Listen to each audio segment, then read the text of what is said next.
Once the snow settled, the wind kicked into high gear.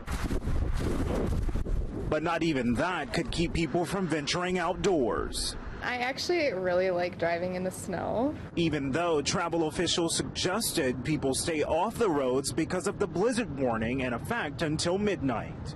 Shoot, missed that. Jenny and her friend Robin might have laughed about missing the warning to stay indoors, but with school out for break, they thought it would be the perfect day to get a few things done.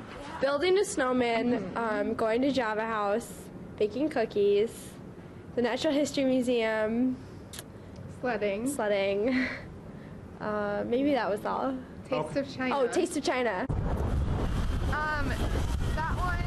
When we caught up with them, they were headed to the museum, only to find it closed. Now with that off their list, it was on to the next activity. But for these guys, their work was just beginning. They aren't fortunate enough to get a snow day. It's their job to make sure the snow is out of the way for commuters on tomorrow.